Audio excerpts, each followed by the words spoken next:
네, 안녕하세요. 송생과학의 송쌤입니다. 오늘은 7단원 수공과 이제 우리 생활에서 염분비 일정의 법칙과 우리나라 주변의 해류에 대해서 한번 얘기해 보도록 하겠습니다. 그래서 염분비 일정의 법칙을 통해서 해수의 특성을 설명할 수 있고 우리나라 주변의 해류의 종류와 특성을 설명하는 시간 가져보도록 하겠습니다. 자, 해수에 있는 여러 가지 물질을 보고 우리는 염유라고 합니다. 그래서 염류 같은 경우는요, 염화 나트륨이 있고요, 짠맛을 내고 있습니다. 그리고 염화 마그네슘이 있고 황산 마그네슘이 있습니다.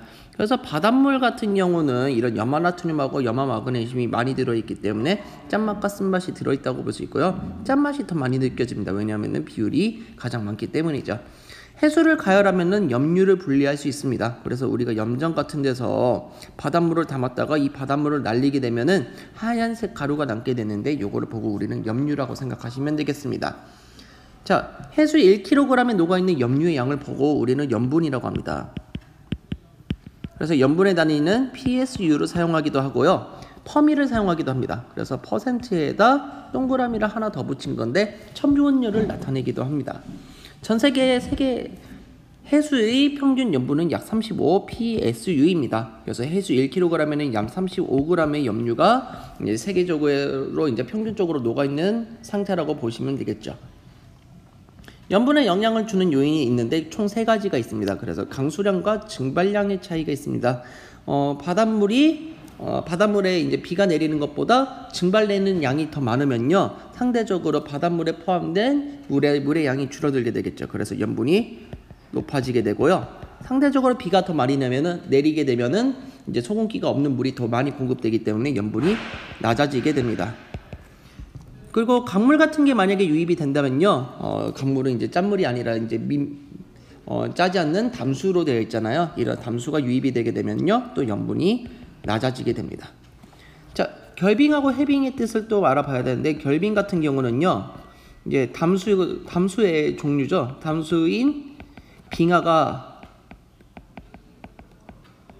생성되는 것을 보고 우리는 결빙이라고 하는 겁니다. 그래서 바다에 있는 것 중에서 이제 순수한 물만 얼어가지고 결빙이 되기 때문에 상대적으로 바닷물에 포함된 수분이 줄어들게 되죠. 그래서 염분이 높아지게 됩니다. 해빙 같은 경우는요, 담수인 빙하가 녹는 거죠.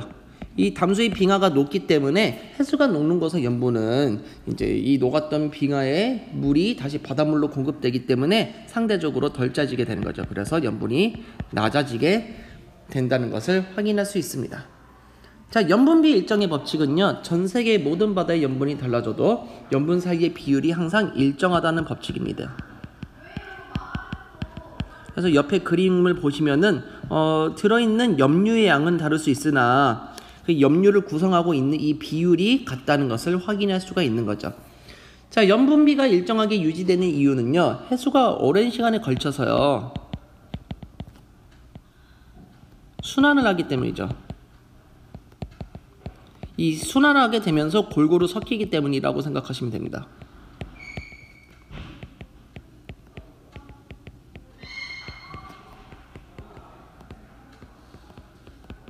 이렇게 생각을 하시면 되는 거고요. 자, 바닷물의 흐름이 또 있을 겁니다. 이런 고무오리나 유리병은 스스로 움직일 수 없지만 해수의 흐름을 타고 멀리까지 이동할 수 있는데, 일정한 방향으로 나타나는 지속적인 해수의 흐름을 보고 우리는 해류라고 합니다. 그래서 뭐 따뜻한 지역에서 물이 올라오기도 하고 차가운 지역에서 물이 내려가기도 하잖아요. 따뜻한 해류를 보고 우리는 난류라고 하고요, 차가운 해류를 보고 우리는 한류라고 합니다. 그래서 난류는 저위도에서 고위도로 흐르는 건데, 저위도가 적도 지방이잖아요. 적도 지방에서는 좀 기온이 높기 때문에 상대적으로 거기 있는 물도 따뜻합니다. 그렇기 때문에 따뜻한 해류가 올라간다고 보시면 되고요, 반대로 고위도에서 저위도로 흐른다는 것은 남북극에 있는 물이 아래로 쭉 내려온다라는 거죠. 그래서 차가운 해류가 내려오게 됩니다. 기억을 해두시고요. 우리나라에서 가장 규모가 큰 해류는요, 바로 요 밑에서 흐르는 쿠로시오 해류라는 겁니다.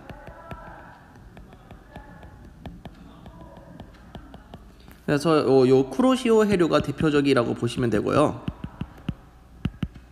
이 쿠로시오 해류에서 황해난류도 나오고 동안난류도 나오고 그렇다는 것을 확인하실 수가 있어요. 그래서 쿠로시오 해류가 대표적인 난류의 근원이라는 거 기억해 두시고요.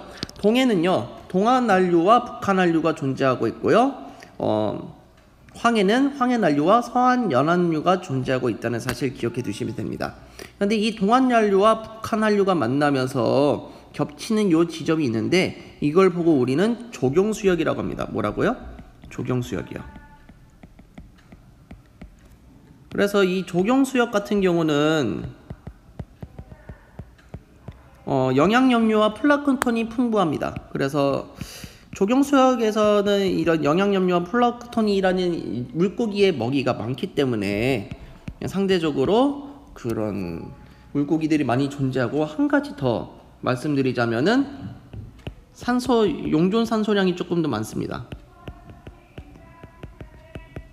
이 용존 산소량이 많기 때문에 물고기가 숨 쉴 수 있는 물도 많아. 그리고 난류랑 한류가 합쳐져서 온도도 매우 적절해. 그리고 영양염료와 플랑크톤이 있기 때문에 물고기의 먹이도 많아. 당연히 물고기가 많을 수밖에 없는 구조겠죠.